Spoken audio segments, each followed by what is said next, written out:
Hello drama lovers, welcome to the drama site. మనం మన ఛానల్లో క్వీన్ ఆఫ్ టీయర్స్ కొరియన్ డ్రామాని ఎక్స్ప్లెయిన్ చేసుకుంటున్నాము. ఫస్ట్ 2 పార్ట్స్ మిస్ అయినట్లయితే మన ఛానల్లో అప్లోడ్ చేసేసాను ఆల్రెడీ. వాటిని చూసిన తర్వాత ఈ వీడియో కంటిన్యూ చేయండి, అప్పుడే మీకు స్టోరీ బాగా అర్థమవుతుంది. ఈ పార్ట్ ఒక ఫ్లాష్ బ్యాక్ని చూపించడంతో మొదలవుతుంది. అప్పట్లో వీళ్ళిద్దరూ కూడా డేటింగ్ చేసుకుంటూ ఉన్న టైం అనమాట. యున్వో అయితే హేయిన్ని వాళ్ళ చిన్న పల్లెటూరుకి తీసుకొని వస్తాడు. పంట పొలాల్లోకి హేయిన్ని తీసుకొని వెళ్ళి, నీ కళ్ళకి ఎంత దూరంగా అయితే పొలం కనిపిస్తుందో అదంతా కూడా మా ఫ్యామిలీదే. చెప్పా కదా ఆల్రెడీ, నన్ను అసలు తక్కువ అంచనా వేయాల్సిన అవసరమే లేదు. చాలా సేవ్ చేసి పెట్టుకున్నాను. మా ఫ్యామిలీకి ఊర్లోనే 7 ఎకరాల పొలం ఉంది. అంతకుమించి మా మమ్మీకి ఒక చిన్న కిరాణా కొట్టు కూడా ఉంది. రోజు చాలా మంది వచ్చి కొనుక్కుంటారు తెలుసా. అక్కడ మా మమ్మీ ఖాళీనే ఉండదు, ఎంత పని చేయాల్సి వస్తుందో. మరి మా నాన్న గురించి చెప్పాలంటే, ఈ ఊర్లోనే ప్రెసిడెంట్ పదవికి బోల్డని సార్లు పోటీ చేశాడు. చెప్పా కదా, మా ఫ్యామిలీ అంతా కూడా ఈ ఊర్లో చాలా ఇన్ఫ్లుయెన్షియల్. మా మమ్మీకి నేను పరిచయం చేస్తానని వాళ్ళ కిరాణా కొట్టు దగ్గరికి అయితే హేయిని తీసుకుని వెళ్తాడు. షాప్లో ఏమో మమ్మీ ఉండదు. కరెక్ట్గా ఈ టైంలోనే అమ్మ ఎక్కడికి వెళ్ళిందో ఏంటో అని యున్వో అక్కడ ఐస్ క్రీమ్ డబ్బా కనిపిస్తుంటే దాన్ని ఓపెన్ చేసి, నీకు ఏం కావాల్స్తే అది తీసుకో, అంతా మనదే అని అంటాడు. లేదు లేదు, నేను ఇలాంటివి ఏమీ తినను జనరల్ కానీ అంటే, ఏం కాదులే ఇది ట్రై చేయని ఒక ఐస్ క్రీమ్ లాంటి ఒక జెల్లీ ఏదో ఇస్తాడు తనకి. తనేమో దాన్ని చూస్తూ ఉంటుంది, తీసుకోవాలా వద్దా అని. నువ్వు తీసుకో, ఎందుకంటే ఇంకాసేపు ఆగితే స్కూల్ నుంచి పిల్లలందరూ కూడా పరిగెత్తుకొని ఈ షాప్కి వస్తారు, ఈ ఐస్ పాప్స్ అన్నీ కూడా అయిపోతాయి, తినాలన్నా సరే మనం తినలేమని అంటాడు. సర్లే, ఇంత మొహమాట పెట్టేస్తున్నాడు కాబట్టి ఏం తీసుకుంటుంది. తింటూ ఉన్నప్పుడు తనకి చాలా నచ్చుతుంది కూడా. ఇదేంటి ఇంత బాగుంది, నేను నా లైఫ్లో ఒక్కసారి కూడా దీన్ని టేస్ట్ చేయలేదు అని అన్నప్పుడు యున్వుకి వేరేలా అర్థమవుతుంది. హేయిన్ వాళ్ళ ఫ్యామిలీ మరీ ఇంత పూరా, కనీసం ఒక ₹5 ఐస్ పాప్ కొనుక్కోవడానికి కూడా వాళ్ళ ఫ్యామిలీ ఖర్చు పెట్టలేకపోతుందంటే హేయిన్ మరీ పేదరికంలో మగ్గిపోతుంది అనుకుంటా. నువ్వు అస్సలు బాధపడకు హేయిన్, నేను ఒకవేళ పెళ్లి చేసుకున్నానంటే నీకు ఎన్ని ఐస్ పాప్స్ కావాలంటే అన్ని ఐస్ పాప్స్ ఇవ్వగలుగుతాను. అయినా సరే నువ్వు మరీ ఇంత పేదదానివని నేను ఎప్పుడు కూడా అనుకోలేదు.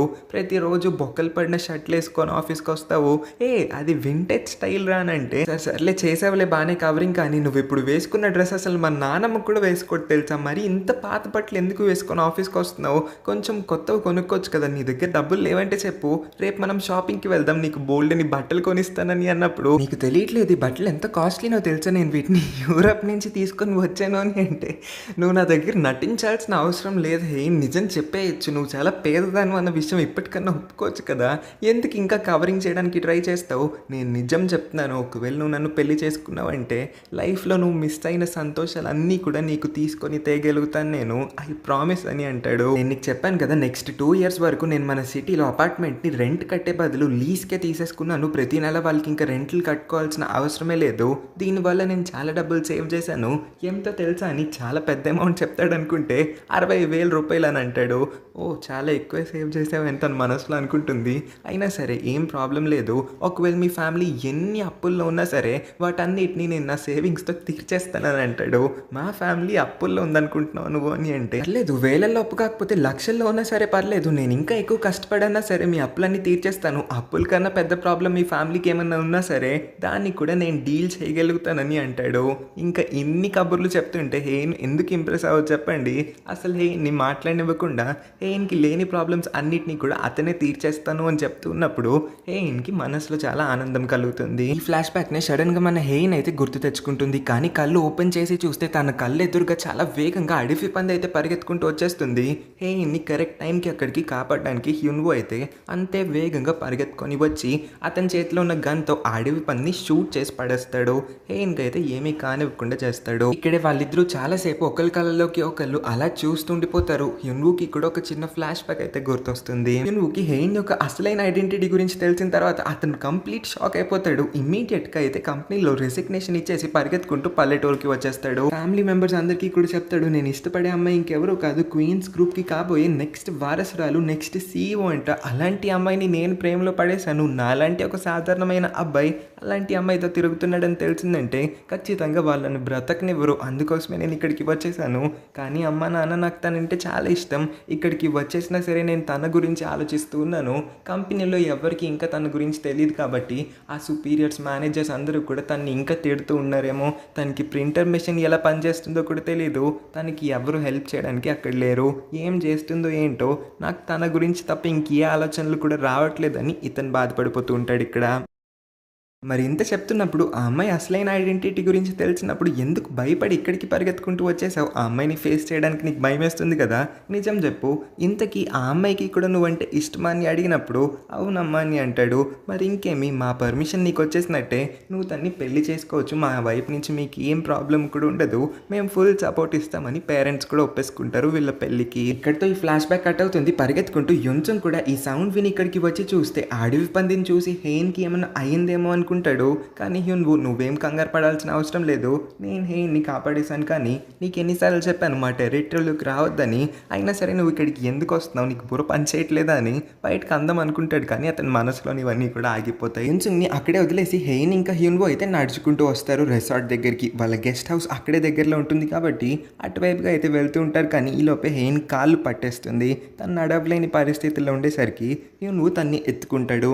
కానీ ఎత్తేస్తాడు కానీ భయం వేస్తుంది, ఏమైనా తిడుతుందేమో అని. ఇది కొంచెం ఏమైనా ఎక్కువైందా, మళ్ళీ నేను ఎక్స్ట్రాలు చేశానంటావా అని అంటే అనలేరా బాబు, వేరే ఏ నార్మల్ రోజన్నా సరే నేను అనుంటానేమో, కానీ ఇవాళ ఇది అత్యవసరం కాబట్టి నువ్వు నన్ను ఇలాగే ఎత్తుకొని తీసుకెళ్ళాలి, ఇంక వేరే ఆప్షనే లేదని అంటుంది. సో అలా హ్యూన్వో అయితే హెయిన్ని ఎత్తుకొని చాలా దూరం నడిచి అయితే రిసార్ట్ వరకు వస్తాడు. అక్కడున్న సూచాల్, హెయిన్ వాళ్ళ డాడీ ఇంకా మన ఆంటీ అందరూ కూడా షాక్ అయిపోతారు. వీళ్ళిద్దరు ఏంటి సడన్గా ఇంత రొమాంటిక్గా బిహేవ్ చేస్తున్నారు. వాళ్ళెవ్వరి కళ్ళని వాళ్ళు అసలు నమ్మలేకపోతారు. మరీ ముఖ్యంగా ఆంటీ అయితే షాక్ అయిపోతుంది. నన్ను ఎప్పుడు కూడా నా మొగుడు ఇలాగే ఎక్కడికి ఎత్తుకొని తీసుకువెళ్ళలేదు. నేను అసలు ఇంత అన్లక్కీ, నా దేవుడా నాకు ఎందుకు ఇలాంటి అన్యాయం చేస్తున్నావు? చూడు హెయిన్కి ఎంత మంచి హస్బెండ్ దొరికాడో, నాకు కూడా నెక్స్ట్ హస్బెండ్ ఇంతే మంచిగా దొరికేలా చూడు దేవుడా అని దేవుడికి మొక్కేసుకుంటూ ఉంటుంది. గెస్ట్ హౌస్ లోపల హెయిన్ వాళ్ళ మమ్మీ ఇంకా తాత గర్ల్ ఫ్రెండ్ వీళ్ళిద్దరు కూడా మాట్లాడుకుంటూ ఉంటారు. మమ్మీ అడుగుతుంది, అసలు నాన్న ఇవాళ ఇంత తొందరగా హంటింగ్ నుంచి ఎలా ఇంటికి వచ్చేసారు? ఆయన ఎప్పుడు కూడా దేన్నో ఒకదాన్ని హంట్ చేసిన తర్వాతే కదా ఇంటికి వచ్చేది అని అంటే, నేనే మీ నాన్నని ఇంటికి వచ్చేయమని చెప్పాను. ఎందుకంటే నేను ఒక మంత్రగతిని కలిసాను. తనపై నాకు చాలా నమ్మకం ఉంది కాబట్టి తను చెప్పే ప్రతిదీ కూడా నేను నమ్ముతాను. అని ఏం చెప్పిందంటే, మీ నాన్న ఒకవేళ ఇవాళ హంటింగ్కి వెళ్ళాడంటే అతనికి చాలా పెద్ద ప్రాబ్లం వస్తుంది. అతని ప్రాణాలు కూడా పోవచ్చు. అతని పైన ఏదో దారుణమైంది అటాక్ చేసేయచ్చని అనింది. సో అందుకే నేను మీ నాన్నని ఎక్కడికి కూడా వెళ్ళనివ్వలేదు. అలా వెళ్ళాడో లేదో మళ్ళీ తిరిగి వెనక్కి వచ్చేయమని చెప్పాను. మీ నాన్న కూడా వచ్చేసాడని అంటుంది. ఇలా వీళ్ళిద్దరూ మాట్లాడుకుంటూ ఉన్నప్పుడే సూచోల్ పరిగెత్తుకుంటూ వస్తాడు. అక్కకి బాలేదు, అక్కకేదో అయినట్టుంది, కొంచెం తొందరగా రా అని వాళ్ళ మమ్మీని పిలుస్తాడు. హెయిన్ బెడ్రూమ్లో కూర్చొని ఉన్నప్పుడు అందరూ కూడా హెయిన్ చుట్టూ వచ్చేస్తారు. వాళ్ళ మమ్మీ డాక్టర్ని పిలిపించిన అని అన్నప్పుడు ఏం అక్కర్లేదులే అమ్మ అని అంటుంది. ఇంకా 1 by 1 అందరూ కూడా మన హ్యూన్వోని పొగడ్డం మొదలు పెట్టేస్తారు. చూస్తే హెయిన్ వాళ్ళ నాన్న అందరికన్నా ఎక్కువ ఇంప్రెస్ అయినట్టున్నాడు హ్యూన్వో యొక్క ఈ బ్రేవరీని చూసి. అసలు ఒక అడవి పందిని చంపాలంటే చాలా స్కిల్ ఉండాలి. దాన్ని కరెక్ట్గా ఎక్కడ షూట్ చేస్తే అది చేస్తుందో తెలిసి ఉండాలి. ఇదంతా కూడా హ్యూన్వోకి ముందు నుంచి తెలుసు అనుకుంటా. ఇంకా నేను అంత దూరం నుంచి మోసుకురావడం కూడా చాలా గ్రేట్. నువ్వేమంత బరువు తక్కువ ఉంటావో చెప్పు నా కూతురా అని అన్నప్పుడు ఇంకా ఆపండి నాన్న అని అంటే పక్క నుంచి సూచనలు మొదలు పెడతాడు. అసలు బావకి గన్ని ఎలా పట్టుకోవాలో కూడా రాదనుకున్నాను ఇప్పటి వరకు, అలాంటిది ఒక అడవి పందిని షూట్ చేశాడా? నేను ఎప్పుడు కూడా బావకి చెప్తూ ఉండేవాడిని నేను ఎలా షూట్ చేయాలో బావకి నేర్పిస్తానని. వామ్మో, అస్సలు ఇంకొకసారి బావతో పెట్టుకోకూడదు అనుకుంటా అని అన్నప్పుడు, అదేరా నేను నీకు ఎప్పుడు చెప్తూ ఉండేది, మా ఆయన్ని తక్కువ అంచనా వేస్తున్నావు నువ్వు. ఆర్మీలో 2 సంవత్సరాలు పనిచేసి వచ్చాడు, మిలిటరీలో అతనే లీడర్, అక్కడ అందరినీ కూడా కంట్రోల్ చేసేవాడంట, ఇంకా టాప్ షూటర్ కూడా. మా ఆయనతో ఇంకొకసారి కానీ పెట్టుకున్నావంటే ఆ గన్తో అడవి పందిని కాదు ఈసారి నిన్ను షూట్ చేయించి పడేస్తానని అంటుంది. ఆంటీ ఏమన్నా తగ్గుతుందా? అసలు హ్యూన్వో యొక్క కండల్ని చూసావా? నిన్ను అలా ఎత్తుకొని కింద నుంచి పైకి వస్తూ ఉన్నప్పుడు అబ్బాబ్బాబ్బా ఏమన్నా బైసెప్స్ అవి. నా హస్బెండ్కి ఎప్పుడు కూడా అలాంటి బైసెప్స్ లేవు. పోనీ ఒకడికి లేవంటే ఇంకొకటికన్నా ఉండాలి కదా. ముగ్గురిని పెళ్లి చేసుకున్నా, ముగ్గురికి కూడా లేవు. నాకు కూడా హ్యూన్వో లాంటి హస్బెండ్ వస్తే బాగుంటుంది అంటే ఆంటీ ఇంకా ఆపుతారా కొంచెం ఎక్కువైంది అనుకుంటా అంటే సరే ఐఎమ్ స్టాపింగ్ అని ఆంటీ అయితే కామ్ డౌన్ అయిపోతుంది. హ్యూన్వో ఒకసారి వాళ్ళ టెరిటరీ దగ్గర ఇన్వెస్టిగేట్ చేయడానికి వెళ్ళినప్పుడు తెలిసేది ఏంటంటే అడవి పందులన్నింటినీ కూడా ఒక ఫెన్స్లో బంధించి పెట్టారంట. కానీ ఆ ఫెన్స్ని ఎవరో కావాలని కట్ చేసేసారు. ఇంకా కొంచెం మ్యాత్ అని కూడా వేశారంట. ఆ అడవి పందిని కావాలని హ్యూన్వో వాళ్ళ ఉన్న టెరిటరీ వైపు డైవర్ట్ చేయడానికి. అంటే సింపుల్గా ఆ పందిని ఎవరో కావాలని ఆ ఫెన్స్ లోపల నుంచి బయటికి రప్పించడానికి ఈ మేతనైతే అలా నేలపైన పడేసి ఉంటారు.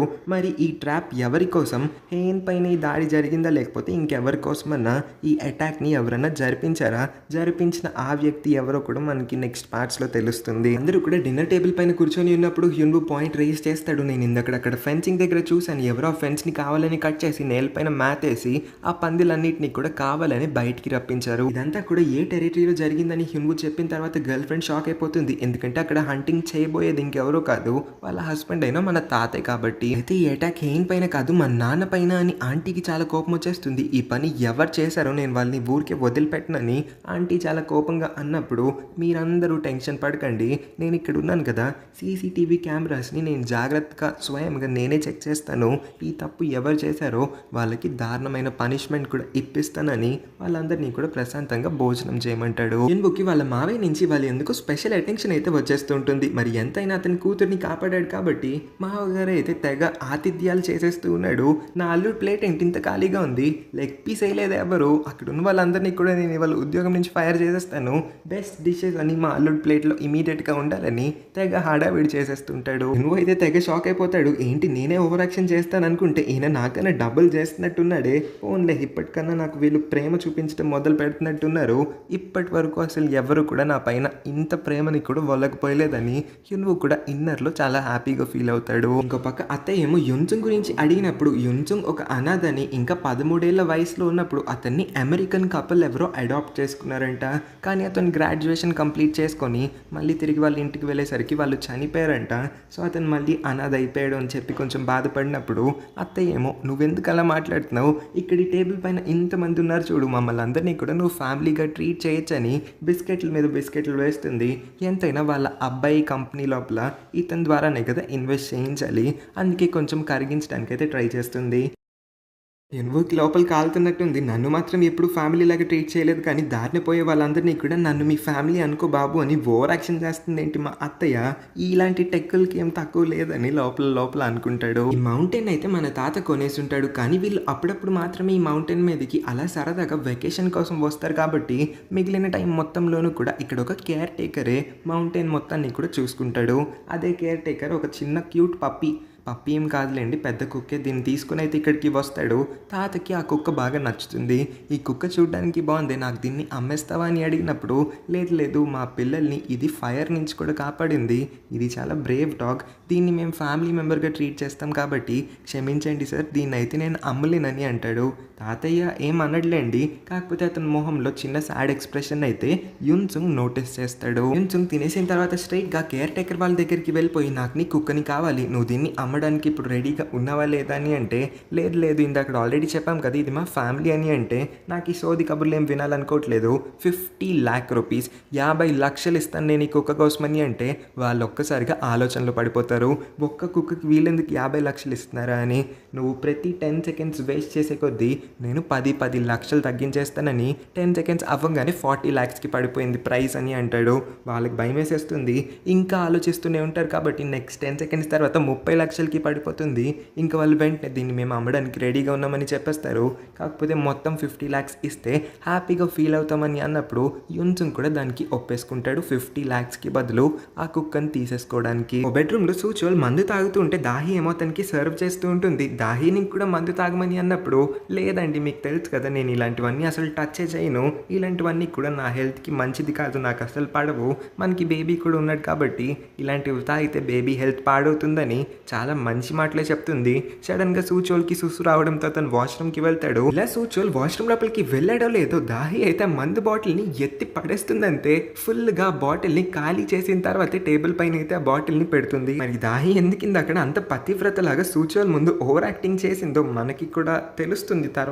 సూచోల్ వాష్రూమ్ నుంచి బయటికి వచ్చి చూస్తే అక్కడ హ్యున్వు ఒక్కడే హాల్లో కూర్చొని ఉంటాడు. అదేంటి బావా నువ్వు ఇక్కడ కూర్చున్నావు, అక్క బెడ్రూమ్లో నీకోసం వెయిట్ చేస్తూ ఉండొచ్చు కదా, అక్కడికి వెళ్ళి పడుకో, ఇక్కడ కూర్చొని ఎందుకు టైం వేస్ట్ చేస్తున్నావు అని అంటే వెళ్తా బెడ్రూమ్ ఎక్కడుందో నాకు బాగా తెలుసు, కానీ నువ్వు మొన్న మీ కంపెనీలో ఏదో కేసు నడుస్తూ ఉంటే కొన్ని డౌట్స్ అడిగావు కదా, అప్పుడు నేను చెప్పలేకపోయాను, నా దగ్గర టైం లేదన్నాను, కానీ నా దగ్గర ఇప్పుడు చాలా టైం ఉంది, వాటన్నిటి గురించి నువ్వు ఎన్ని క్వశ్చన్లు అడిగితే అన్ని క్వశ్చన్లు అడుగు, నేను అన్నిటికీ కూడా సమాధానాలు ఇవ్వడానికి రెడీగా ఉన్నాను, రేపు తెల్లారిపోయినా సరే నేను ఇక్కడే కూర్చొని ఓపిక్గా నీ క్వశ్చన్స్ అన్నిటికీ కూడా ఆన్సర్ చేస్తాను అంటాడు. ఇప్పుడు అవన్నీ ఎందుకులేండి బావా, దాహి నా కోసం రూమ్లో వెయిట్ చేస్తూ ఉంటుంది, ఇప్పుడు నేను వెళ్ళకపోయానంటే నా పని అవ్వకపోతే నవ్వుకొడుతుంది. మనం రేపు ఎప్పుడైనా దీని గురించి మాట్లాడుకుందాంలే అని అన్నప్పుడు నువ్వు అయితే ఒక మంచి ఆపర్చునిటీని మిస్ చేసుకుంటున్నావు. మీ కంపెనీ డెవలప్ అవ్వడం నీకు ఇష్టం లేదా అని అన్నప్పుడు ఏంటి బావ కొంచెం సస్సుగా బిహేవ్ చేస్తున్నాడని అతనికి కూడా అనిపిస్తుంది.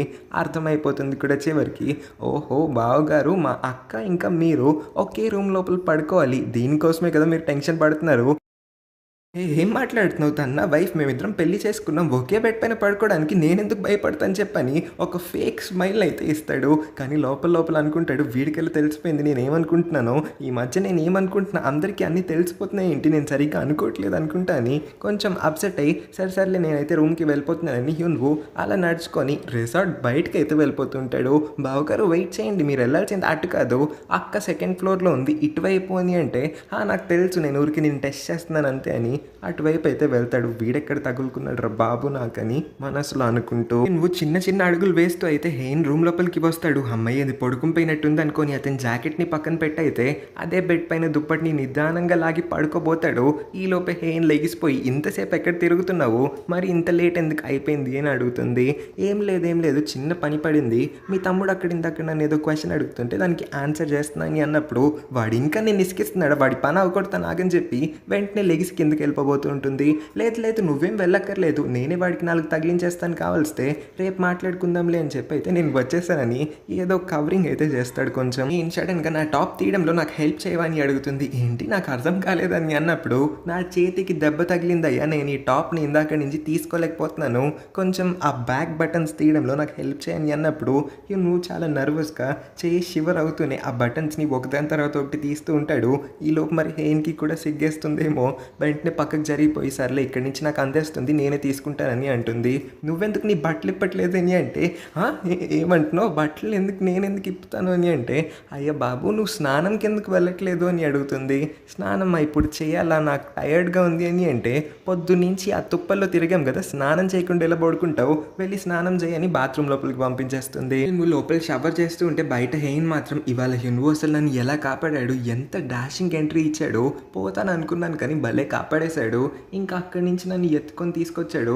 వామ్మో నాకేం చెమటలు పట్టేస్తున్నాయి, నేను హ్యున్వు గురించి ఎందుకు ఇలా ఆలోచిస్తున్నాను, అతన్ని పెళ్లి చేసుకున్నాను 3 సంవత్సరాలు అయింది, నాకెందుకు ఈ ఫీలింగ్స్ అన్నీ కూడా ఇప్పుడు వస్తున్నాయని తెగ నర్వస్గా ఫీల్ అయిపోతూ ఉంటే కరెక్ట్గా అదే టైంకి హ్యున్వు ఏమో టవల్ చుట్టుకొని 6 ప్యాక్ చూపిస్తూ బయటకు అయితే వస్తాడు. యాక్చువల్లీ నేను బాత్రూమ్ తీసుకెళ్ళడం మర్చిపోయాను, అందుకోసమే టవల్ చుట్టుకొని బయటకు వచ్చేసాను, నువ్వు కాసేపు కళ్ళు మూసుకో అని చెప్పి అతనైతే వెంటనే బాత్రూమ్ తగిలించేసుకుంటాడు. కానీ ఇంతసేపు కూడా మన హెయిన్ కళ్ళు ఆర్పకుండా గొడ్లు గూబులాగా హ్యున్వునే చూస్తూ ఉండిపోతుంది. ఆ బాత్రూమ్ వేసుకున్న తర్వాత హ్యున్వు ఒక్కసారిగా వెనక్కి తిరిగితే ఈలోపు హెయిన్ పరిగెత్తుకుంటూ అయితే స్నానం చేయడానికి బాత్రూమ్ లోపలికి వచ్చేస్తుంది. అసలు ఇందాక నుంచి నాకేమవుతుంది, నా హస్బెండే నా కళ్ళకి ఎందుకు ఇంత అట్రాక్టివ్గా కనిపిస్తున్నాడు, కొంప తీసి వాడు నన్ను ఏమైనా సెడ్యూస్ చేయడానికి ట్రై చేస్తున్నాడా, అందుకే నాకు ఈ ఫీలింగ్స్ అన్ని కలుగుతున్నాయని తెగ ఆలోచించేస్తూ ఉంటుంది. ఇద్దరు కూడా స్నానాలు చేసిన తర్వాత అదే బెడ్ పైన పడుకోవడానికి వస్తారు. కానీ ఇద్దరికి కూడా నిద్ర రావట్లేదంట. మరీ ముఖ్యంగా వీళ్ళిద్దరూ వాళ్ళ హెడ్స్ని ఆపోజిట్ డైరెక్షన్స్లో పెట్టుకుంటారు. మధ్యలో చాలా స్పేస్ ఉన్నా కూడా వీళ్ళిద్దరూ మూలే పడుకుంటారు. హ్యున్వుకేమో అసలు ప్లేసే సరిపోనట్లు అనిపిస్తుంది. ఇంత చిన్న బెడ్ పైన ఎలా పడుకుంటాం అన్నప్పుడు నీకు గుర్తులేదా, ఒకప్పుడు మన ఇద్దరం గట్టిగా హక్ చేసుకొని ఎంత చిన్న బెడ్ పైన పడుకున్నామో అని అన్నప్పుడు నువ్వేం చెప్తున్నావు, నాకేం గుర్తు రావట్లేదు, నిజంగా మనం పడుకున్నామా ఎప్పుడు అని అడిగినప్పుడు మనకు ఒక చిన్న ఫ్లాష్ బ్యాక్ని చూపిస్తారు. ఫస్ట్ టైం హెయిన్ ఎప్పుడైతే హ్యున్వు వాళ్ళ పల్లెటూరు వచ్చి ఉంటుందో ఆ రోజు రాత్రి వాళ్ళిద్దరూ కూడా హ్యున్వు వాళ్ళ ఇంటికైతే వెళ్తారు. ఇక్కడ హెయిన్ రూమ్లో ఉన్న హ్యున్వు యొక్క మెడల్స్ ఇంకా సర్టిఫికెట్స్ అన్నిటినీ కూడా చూసి హ్యున్వు ఎంత బాగా చదివే అబ్బాయో, ఎంత గొప్ప టాపరో అర్థం చేసుకుంటుంది. నువ్వు చాలాసేపటి నుంచి హెయిన్కి ఏదో చెప్దామని చాలా ట్రై చేస్తూ ఉంటాడు, కానీ నత్తిగా అతను నోట్ వరకు వస్తుంది, కానీ అతను బయటకైతే చెప్పలేకపోతాడు. కానీ కొంచెం టైం తీసుకొని ధైర్యం తెచ్చుకొని అయితే ఫైనల్గా చెప్పేస్తాడు. చాలా లేట్ అయిపోయింది కదా, ఈ రాత్రికి ఇక్కడే పడుకుని పోతావా అని. నేను కూడా గడియారంలో టైం చూస్తుంది, రాత్రి 9 అయింది, తను తలుచుకుంటే ఇక్కడి నుంచి వెళ్ళిపోవచ్చు, కానీ హ్యున్వు మరి ఇంతలా అడిగాడు, తనకి కూడా ఇక్కడ ఉండాలనిపిస్తుంది కాబట్టి సరే అని ఒప్పుకుంటుంది. హ్యున్వు ఇదే రూమ్లో తనతో పడుకుందాం అనుకుంటాడు, కానీ ఆ విషయం డైరెక్ట్గా చెప్తే తను ఏం ఫీల్ అవుతుందో అని తనకి చాలా మొహమాట పడిపోతూ ఉంటాడు.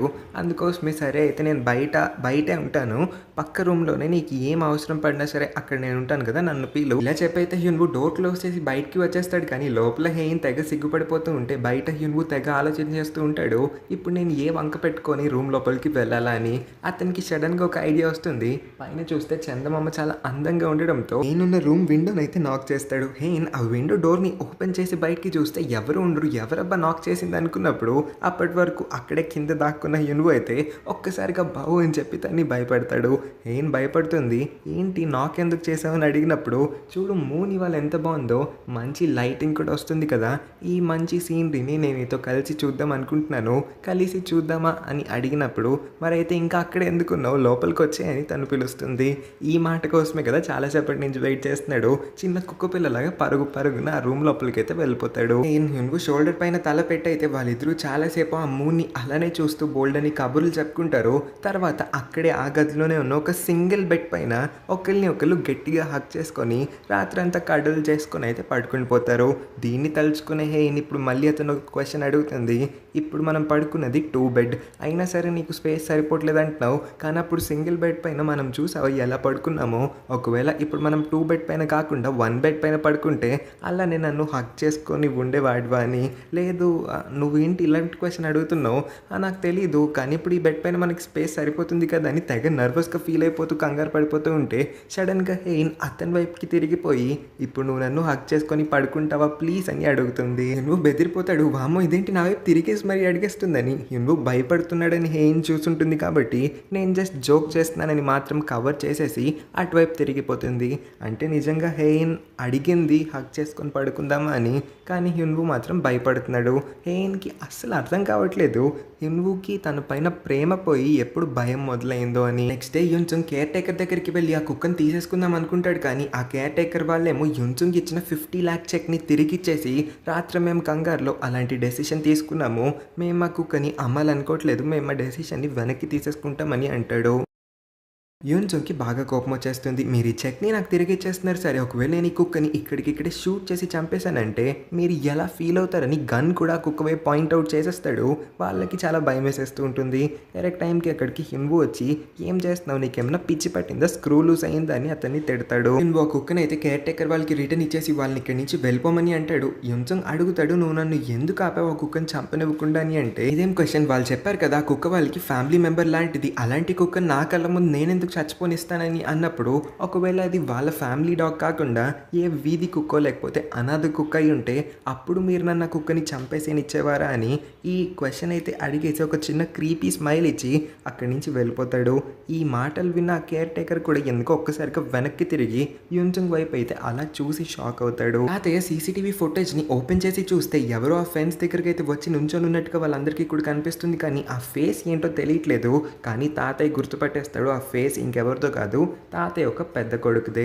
వీడెందుకు ఇక్కడికి వచ్చాడు, కొంప తీసి వీడే మన పైన అటాక్ చేయించాలనుకున్నాడా, నేను దీని గురించి ఎలాగన్నా ఇన్వెస్టిగేట్ చేసే తీరుతానని ఫ్యామిలీ మొత్తాన్ని కూడా మళ్ళీ తిరిగి వాళ్ళ ఇంటికి వెళ్ళిపోదాం పదండి, ఇక్కడ మనకంత సేఫ్ కాదని చెప్పి అందరూ కూడా డిస్పోజ్ అయిపోవడం మొదలు పెడతారు. కేర్ టేకర్ తన వైఫ్తో మాట్లాడుతూ ఎగ్జాక్ట్గా 20 ఏళ్ల క్రితం ఇదే ప్లేస్లో ఒక ఆర్ఫనేజ్ హోమ్ ఉండేది, 13 ఏళ్ల ఒక అబ్బాయి ఒక కుక్కని చంపేశాడు, అది జర్మన్ షెపర్డ్, నాకు ఇప్పటికీ కూడా గుర్తుంది.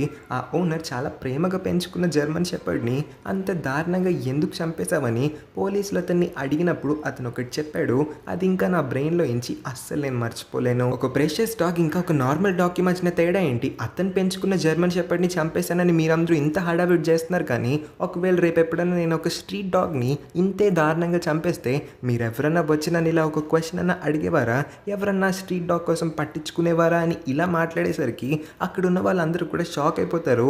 ఇంత చిన్న పిల్లోడు నోటి నుంచి ఇలాంటి మాటలు ఎలా వస్తున్నాయని. ఇదే ప్లేస్లో కేర్ టేకర్ ఇంకా అతని వైఫ్ కూడా ఉంటారు. ఈ మాటలన్నీ విన్నారు. సో కేర్ టేకర్కి ఆ మాటలు ఇంకా ఇందక్కడ యున్సుంగ్ చెప్పిన మాటలు రెండు కూడా సేమ్ టు సేమ్ అనిపించడంతో కొంప తీసి ఆ పిల్లోడే ఈ యున్సుంగ్గా ఏంటి అని వీళ్ళకి కూడా ఒక డౌట్ కలుగుతుంది. చూస్తే యున్సుంగ్ క్వీన్స్ గ్రూప్ దగ్గరలోనే ఒక హోటల్ని అయితే బుక్ చేసుకొని అదే హోటల్లో ఉంటూ క్వీన్స్ గ్రూప్ వైపే చాలా కోపంగా అయితే చూస్తూ ఉంటాడు. చిన్న క్రీపీ స్మైల్ కూడా ఇస్తాడు. వీడి ఇంటెన్షన్స్ ఏంటో మనకైతే ఇప్పుడు అర్థం కావట్లేదు, కానీ తొందరలోనే అర్థమవుతాయి. వెంటనే హేన్కి కాల్ చేసి మిస్టర్ హర్షయ్ నాతో నీకు ఒక మీటింగ్ని సెటప్ చేశాను, ఈ డేట్ ఈ ప్లేస్ అని అన్ని డీటెయిల్స్ని ఇచ్చిన తర్వాత కాల్ అయితే కట్ చేస్తాడు. హేన్ కూడా చాలా హ్యాపీగా ఫీల్ అవుతుంది. ఎందుకంటే మిస్టర్ హర్షయ్ నాతో ఈ డీల్ కుదిరిందంటే కనుక తను ఖచ్చితంగా 1 ట్రిలియన్ క్లబ్ లోపలికి ఎంటర్ అయిపోగలుగుతుంది. అదే టైంకి హేన్ తన మెయిల్స్ అన్నింటినీ కూడా చెక్ చేస్తూ ఉన్నప్పుడు హేన్ ఇప్పటి వరకు ఏ రీసెర్చ్ ల్యాబ్స్ని అయితే నమ్ముకొని ఉందో ఇంటర్నేషనల్ వైడ్గా హేన్ అందరికీ కూడా ఫండింగ్ ఇచ్చి ఎన్ని డబ్బులు అయితే అన్ని డబ్బులు వాళ్ళ రీసెర్చ్ ల్యాబ్స్ మీదకి వలకపో పోసి వాళ్ళందరినీ కూడా ఈ మెడికేషన్, సర్జరీ లేకపోతే ఏది కుదిరితే అది చేయమని చెప్పుంటుందో వాళ్ళందరూ కూడా హెయిన్కి మెయిల్స్ పంపించుంటారు. మేము ఇది చేయలేకపోతున్నాము, మిమ్మల్ని మేమెవ్వరము కూడా క్యూర్ చేయలేము, ఎటువంటి సర్జరీ కూడా పాసిబుల్ కాదు, మెడిసిన్స్ వల్ల మీరు అస్సలు బ్రతకలేరని అందరూ కూడా చేతులెత్తేయడం చూసి హెయిన్కి భయం మొదలవుతుంది లోపల. మరి హెయిన్ యొక్క ఈ రేర్ బ్రెయిన్ ట్యూమర్కి సొల్యూషన్ ఏ డాక్టర్ని కనిపెట్టగలుగుతాడా, లేకపోతే నిజంగానే హెయిన్ 3 నెలల్లో చనిపోతుందా? చూస్తే యున్సుంగ్ యొక్క ఇంటెన్షన్స్ అస్సలు బాలేవు. అతను ఏం చేయడానికి ఫ్యామిలీ లోపలికి వచ్చున్నాడో, ఆ అడవి పందున్న ఫెన్స్ని ఎవరు కట్ చేయించారు? నిజంగానే తాతయ్య మీద అటాక్ జరిగిందా? తాతయ్యని చంపాలని ఎవరు అంతలాగా ట్రై చేస్తున్నారో ఈ విషయాలన్నిటికీ కూడా సమాధానాలు మనం నెక్స్ట్ పార్ట్స్లోనే చూద్దాము. నెక్స్ట్ ఇంట్రెస్టింగ్ పార్ట్స్ అన్నిటిని కూడా మీరు మిస్ అవ్వకుండా చూడాలనుకుంటే వెంటనే మన ఛానల్ని సబ్స్క్రైబ్ చేసుకుని పక్కనే ఉన్న నోటిఫికేషన్ బెల్ని కూడా ఆన్లో పెట్టుకోండి. సో దట్ నేను ఇలా వీడియో పెట్టంగానే మీరు అలా వీడియోని చూసేయగలుగుతారు. ఇంకా ఈ వీడియో నా ఎక్స్ప్లెనేషన్ నచ్చినట్లయితే లైక్ చేయడం అస్సలు మర్చిపోద్దు. అందరూ కూడా మీకు వీలైనన్ని తోచినన్ని కామెంట్స్ అయితే కింద చేయండి. సో దట్ నాకు కూడా వాటన్నిటిని చదివి చిన్న మోటివేషన్ వస్తుంది నెక్స్ట్ పార్ట్స్ని అంతే ఫాస్ట్గా తీసుకురావడానికి. టైం ఉంటే మన ఛానల్లో ఉన్న మిగతా వీడియోస్ని కూడా చెక్ చేయడానికి ట్రై చేయండి. Thank you for watching.